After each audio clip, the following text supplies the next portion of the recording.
আসসালামু আলাইকুম ওরহমতুল্লাহি ওবরাকাতুহ। নূহ আলাইহিস সালামের বিরুদ্ধে 5টি আপত্তি। কওমের অবিশ্বাসী নেতারা জনগণকে বিভ্রান্ত করার জন্য নূহ আলাইহিস সালামের বিরুদ্ধে 5টি আপত্তি উত্থাপন করেছিল। 1. আপনি তো আমাদের মতোই একজন মানুষ, নবী হলে তো ফেরেশতা হতেন। 2. আপনার অনুসারী হলো আমাদের মধ্যকার হীন ও কম বুদ্ধিসম্পন্ন লোকেরা। 3. কওমের উপরে আপনাদের কোনো প্রাধান্য পরিদৃষ্ট হয় না। 4. আপনার দাওয়াত আমাদের বাপদাদাদের রীতিবিরোধী। 5. আপনি আসলে নেতৃত্বের অভিলাষী, অতএব আপনাকে আমরা মিথ্যাবাদী মনে করি। জনগণকে খেপিয়ে তোলার জন্য নূহ এর দাওয়াতকে ক্ষমতালোভী রাজনৈতিক আন্দোলন বলে আখ্যায়িত করে কাফের নেতারা বলল, এ লোক তো তোমাদের মতোই একজন মানুষ, আসলে সে তোমাদের উপরে নেতৃত্ব করতে চায়। আল্লাহ ইচ্ছা করলে তো একজন ফেরেশতা পাঠাতে পারতেন। তাছাড়া এ লোক যেসব কথা বলছে তা তো আমরা আমাদের বাপদাদাদের কাছে কখনো শুনিনি। আসলে লোকটার মধ্যে পাগলামি রয়েছে কিংবা তার সাথে কোনো জিন রয়েছে। অতএব তোমরা এই ব্যক্তির দিকে ভ্রুক্ষেপ করো না, বরং কিছুদিন অপেক্ষা করো। এভাবে তারা তাকে সরাসরি পাগল বলে এবং প্রাণে মারার হুমকি দেয়। গোত্রের আপত্তিসমূহের জবাব। 1.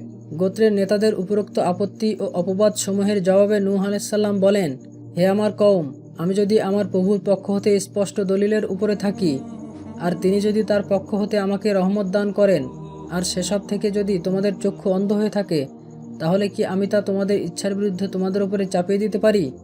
একথা দ্বারা বোঝানো হয়েছে যে নবুয়াত ও রিসালাত চেয়ে পাওয়া যায় না, এটা সম্পূর্ণরূপে আল্লাহর ইচ্ছাধীন। তিনি মানুষের জন্য কোনো ফেরেশতাকে নয়, বরং তার মনোনীত কোনো মানুষকেই নবী করে পাঠিয়ে থাকেন স্পষ্ট দলিল প্রমাণ সহকারে। নূহ আলাইহিস সালাম তার কওমকে আবার বললেন, তোমরা কি এ বিষয়ে আশ্চর্যবোধ করছো যে তোমাদের পালনকর্তার পয়গাম তোমাদের মধ্যে থেকেই একজনের মাধ্যমে তোমাদের কাছে এসেছে, যাতে সে তোমাদের ভীতি প্রদর্শন করে ও তার ফলে তোমরা আল্লাহর অনুগ্রহপ্রাপ্ত হও? আল্লাহ বলেন, কিন্তু তারা নূহকে মিথ্যা সাব্যস্ত করে। তখন আমরা তাকে ও তার নৌকারোহী সাথীদেরকে মুক্ত করি এবং আমাদের আয়াতসমূহে মিথ্যারূপকারীদের ডুবিয়ে মারি। বস্তুত তারা ছিল জ্ঞানান্ধ। মুসলিম উম্মাহর মধ্যে একদল লোক শেষ নবী মুহাম্মদ সাল্লাল্লাহু আলাইহি ওয়াসাল্লামকে নূরের নবী বলে পরোক্ষভাবে তাকে ফেরেশতা নবী বানাতে চায়। এভাবে তারা বিগত যুগের কাফিরদের সন্দেহবাদের অনুসরণ করে মাত্র। অথচ আল্লাহ বলেন, যদি আমরা কোনো ফেরেশতাকে রাসূল করে পাঠাতাম, তবে সে মানুষের আকারেই হতো, কিন্তু এতেও তারা ওই সন্দেহই প্রকাশ করত যা এখন করছে। 2. তাদের দ্বিতীয় আপত্তির জবাবে নূহ আলাইহিস সালাম বলেন, আমি কোনো গরিব ইমানদার ব্যক্তিকে তাড়িয়ে দিতে পারি না। তারা অবশ্যই তাদের পালনকর্তা দিদার লাভে ধন্য হবে, বরং আমি তোমাদেরই মূর্খ দেখছি। হে আমার কওম, আমি যদি ওইসব লোকদের তাড়িয়ে দিই, তাহলে কে আমাকে আল্লাহর পাকড়াও থেকে রক্ষা করবে? তোমরা কি উপদেশ গ্রহণ করবে না? 3. তৃতীয় আপত্তির জবাবে তিনি বলেন, তোমাদের দৃষ্টিতে যারা দিনহীন অবাঞ্ছিত ব্যক্তি, তাদেরকে আল্লাহ কোনরূপ কল্যাণ দান করবেন না। তাদের মনের কথা আল্লাহ ভালো করেই জানেন, সুতরাং এমন কথা বললে আমি অন্যায়কারীদের অন্তর্ভুক্ত হয়ে যাব। অতএব দুনিয়াবি প্রাধান্য মূলত কোনো প্রাধান্য নয়, পরকালীন উচ্চ মর্যাদাই হলো প্রকৃত মর্যাদা। 4. চতুর্থ আপত্তির জবাবে তিনি পয়গম্বর সুলভ উত্তর দিয়ে বলেন, হে আমার কওম, আমার মধ্যে কোনো পথভ্রষ্টতা নেই, বরং আমি বিশ্বপালকের পক্ষ হতে প্রেরিত রাসূল। আমি তোমাদের নিকটে আমার প্রভুর রিসালাত পৌঁছে দেই এবং আমি তোমাদেরকে সদুপদেশ দিয়ে থাকি, কেননা আমি আল্লাহর পক্ষ থেকে এমন বিষয় জানি যা তোমরা জানো না।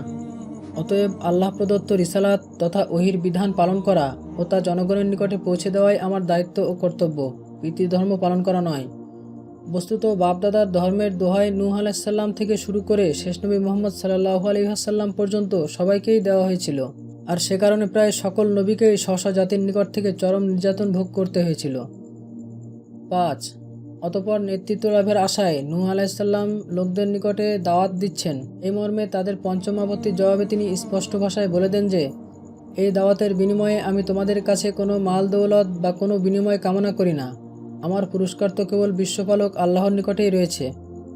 বস্তুতপক্ষে সকল নবীই একথা বলেছেন। শেষ নবী মুহাম্মদ সাল্লাল্লাহু আলাইহি ওয়াসাল্লামের কাছে এসে তার কওমের নেতারা যখন নেতৃত্ব গ্রহণের অথবা মাল দৌলতের বিনিময়ে তাওহীদের দাওয়াত পরিত্যাগের প্রস্তাব দিয়েছিল, তখন তিনি তা প্রত্যাখ্যান করে বলেছিলেন, যদি তোমরা আমার ডান হাতে সূর্য ও বাম হাতে চন্দ্র এনে দাও, তথাপি আমি যে সত্য নিয়ে আগমন করেছি তা পরিত্যাগ করব না। বস্তুত শিরকের মাধ্যমে দুনিয়া অর্জন সহজলভ্য হয় বিধায় যুগ যুগ ধরে দুনিয়া পূজারী এক শ্রেণীর বকধার্মিক লোক মূর্তি, কবর ও মাজার নিয়ে পড়ে আছে। লোকেরা তাদেরকে আল্লাহর অলি ভাবে, অথচ ওরা মূলত শয়তানের অলি। ইব্রাহিম আলাইহিসসালাম এদের উদ্দেশ্যেই বলেছিলেন, হে প্রভু, এই মূর্তিগুলি বহু লোককে পথভ্রষ্ট করেছে।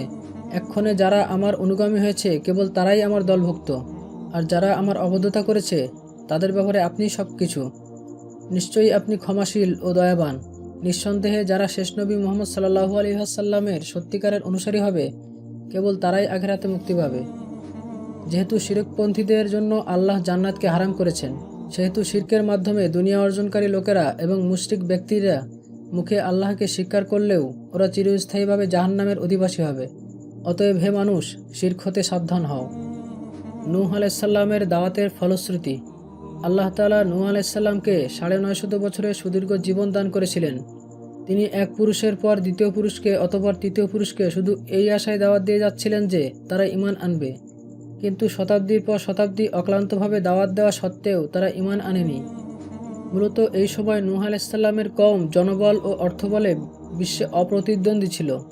সংখ্যাধিক্যের কারণে ইরাকের ভূখণ্ড ও পাহাড়েও তাদের আবাস সংকুলন হচ্ছিল না। আল্লাহর চিরন্তন নীতি এই যে তিনি অবাধ্য জাতিকে সাময়িকভাবে অবকাশ দেন। নূহের কম সংখ্যাশক্তি ও ধনাঢ্যতার শিখরে উপনীত হয়ে দিকবিদিক জ্ঞান হারিয়ে ফেলেছিল। তারা নূহ আলাইহিসসালামের দাওয়াতকে তাচ্ছিল্য ভরে প্রত্যাখ্যান করেছিল। নূহ আলাইহিসসালাম তাদেরকে দিবারাত্রি দাওয়াত দেন, কখনো গোপনে কখনো প্রকাশ্যে, অর্থাৎ সকল পন্থা অবলম্বন করে তিনি নিজ কওমকে দিনের পথে ফিরিয়ে আনতে চেষ্টা করেন। আব্দুল্লাহ ইবনে আব্বাস রাদিয়াল্লাহু তাআলা আনহু বলেন, এই সুদীর্ঘ দাওয়াতি জিন্দেগিতে তিনি যেমন কখনো চেষ্টায় ক্ষান্ত হননি, তেমনি কখনো নিরাশও হননি। সম্প্রদায়ের পক্ষ থেকে নানাবিধ নির্যাতনের সম্মুখীন হয়েও তিনি ধৈর্য ধরেন। কওমের নেতারা বলল, হে নূহ, তুমি যদি বিরত না হও তবে পাথর মেরে তোমার মস্তক চূর্ণ করে দেওয়া হবে। তবুও বারবার আশাবাদী হয়ে তিনি সবাইকে দাওয়াত দিতে থাকেন আর তাদের জন্য দোয়া করে বলতে থাকেন, হে আমার পালনকর্তা, তুমি আমার কওমকে ক্ষমা করো, কেননা তারা জানে না। ওদিকে তার সম্প্রদায়ের অনীহা, অবজ্ঞা, তাচ্ছিল্য এবং ঔদ্ধত্য ক্রমে বৃদ্ধি পেতে থাকে। মুহাম্মদ ইবনু ইসহাক বলেন, নিহত কোনো নবী ব্যতীত অন্য কোনো নবী তার কওমের নিকট থেকে নূহের মতো নির্যাতন ভোগ করেননি। বলা চলে যে তাদের অহংকার ও অত্যাচার চরম সীমায় পৌঁছে গিয়েছিল এবং পাপ ১৬ গলায় পূর্ণ হয়ে গিয়েছিল। ফলে এক পর্যায়ে নূহ আলাইহিসসালাম সেও কওমকে ডেকে বললেন, হে আমার কওম, যদি তোমাদের মাঝে আমার অবস্থিতি ও আল্লাহর আয়াতসমূহের মাধ্যমে তোমাদের উপদেশ দেওয়া ভারী বলে মনে হয়, তবে আমি আল্লাহর উপরে ভরসা করছি। এখন তোমরা তোমাদের যাবতীয় শক্তি একত্রিত করো ও তোমাদের শরীকদের সমবেত করো, যাতে তোমাদের মধ্যে কোনরূপ দ্বিধা সংকোচ না থাকে। অতঃপর আমার ব্যাপারে একটা ফয়সালা করে ফেলো এবং আমাকে মোটেও অবকাশ দিও না। এরপরেও যদি তোমরা মুখ ফিরিয়ে নাও তবে জেনে রাখো আমি তোমাদের কাছে কোনরূপ বিনিময় কামনা করি না। আমার বিনিময় কেবলমাত্র আল্লাহর নিকটেই রয়েছে, আর আমার প্রতি নির্দেশ রয়েছে যেন আমি আত্মসমর্পণকারীদের অন্তর্ভুক্ত হই। কিন্তু তারপরও তারা তাকে মিথ্যা প্রতিপন্ন করল। বলা বাহুল্য যে এটা ছিল কওমের দুরাচার নেতাদের প্রতি নূহ আলাইহিসসালামের ছুড়ে দেওয়া চ্যালেঞ্জ, যার মোকাবেলা করা তাদের পক্ষে আদৌ সম্ভব ছিল না। এ সময় আল্লাহ পাক ওহী নাজিল করে বললেন, তোমার কওমের যারা ইতিমধ্যে ঈমান এনেছে তারা ব্যতীত আর কেউ ঈমান আনবে না। অতএব তুমি ওদের কার্যকলাপে বিমর্ষ হও না। এভাবে আল্লাহর ওহী মারফত তিনি যখন জেনে নিলেন যে এরা কেউ আর ঈমান আনবে না, বরং কুফর, শিরক ও পথভ্রষ্টতার উপরেই ওরা জিদ করে থাকবে, তখন নিরাশ হয়ে তিনি প্রার্থনা করলেন, হে আমার পালনকর্তা, আমাকে সাহায্য করো, কেননা ওরা আমাকে মিথ্যাবাদী সাব্যস্ত করেছে। অতএব তুমি আমার ও তাদের মাঝে চূড়ান্ত ফয়সালা করে দাও এবং আমাকে ও আমার সাথী মুমিনদেরকে তুমি ওদের হাত থেকে মুক্ত করো। তিনি স্বীয় প্রভুকে আহ্বান করে বললেন, আমি অপারগ হয়ে গেছি, এক্ষণে তুমি ওদের বদলা নাও। তিনি অতঃপর চূড়ান্তভাবে বদদোয়া করে বললেন, হে প্রভু, পৃথিবীতে একজন কাফির গৃহবাসীকেও তুমি ছেড়ে দিও না। যদি তুমি ওদের রেহাই দাও তাহলে ওরা তোমার বান্দাদের পথভ্রষ্ট করবে এবং ওরা কোনো সন্তান জন্ম দিবে না পাপাচারী ও কাফের ব্যতীত। বলা বাহুল্য, নূহ আলাইহিসসালামের এই দোয়া আল্লাহ সাথে সাথে কবুল করেন, যার ফলে তারা ধ্বংস ও নিশ্চিহ্ন হলো এবং কেবলমাত্র মুষ্টিমেয় মুমিন নরনারী মুক্তি পেলেন। বর্তমান পৃথিবীর সবাই তাদের বংশধর। আল্লাহ বলেন, তোমরা তাদের বংশধর যাদেরকে আমরা নূহের সাথে নৌকায় সওয়ার করিয়েছিলাম। বস্তুত সে ছিল একজন কৃতজ্ঞ বান্দা। গজবের কারণ। আল্লাহ বলেন, তাদের পাপরাশির কারণে তাদেরকে প্লাবনে ডুবিয়ে মারা হয়েছিল। অতঃপর তাদেরকে কবরের অগ্নিতে প্রবেশ করানো হয়েছিল, কিন্তু নিজেদের জন্য আল্লাহর মোকাবেলায় কাউকে তারা সাহায্যকারী পায়নি। উপরোক্ত আয়াতে বোঝা যায় যে পথভ্রষ্ট সমাজনেতাদের সাথে পুরো সমাজটাই পাপে নিমজ্জিত হয়েছিল। সেজন্য সর্বগ্রাসী প্লাবনের গজবে তাদেরকে ডুবিয়ে ধ্বংস করা হয়। এমনকি মৃত্যুর পর বরঝকি জীবনে তাদেরকে কবর আযাবের অগ্নিকুণ্ডে প্রবেশ করানো হয়েছে, সে কথাও আল্লাহ বলে দিয়েছেন। এতদ্ব্যতীত কিয়ামতের দিন তাদের জন্য জাহান্নাম যে সুনিশ্চিত, সে কথাও বুঝিয়ে দেওয়া হয়েছে, কেননা তারা সেদিন মুক্তির জন্য কোনো সুপারিশকারী পাবে না। নূহ আলাইহিস সালামের জীবনী থেকে শিক্ষণীয় বিষয়: সমাজ পরিচালনার জন্য সৎ ও যোগ্য নেতৃত্ব নির্বাচন খুবই গুরুত্বপূর্ণ বিষয়। এ ব্যাপারে দল ও প্রার্থীবিহীন ইসলামী নেতৃত্ব নির্বাচন পদ্ধতি অনুসরণ করা আবশ্যক। প্রতিনিয়ত রেফারেন্স সহ ইসলামী ভিডিও পেতে আমাদের চ্যানেলের সাথে সংযুক্ত থাকুন।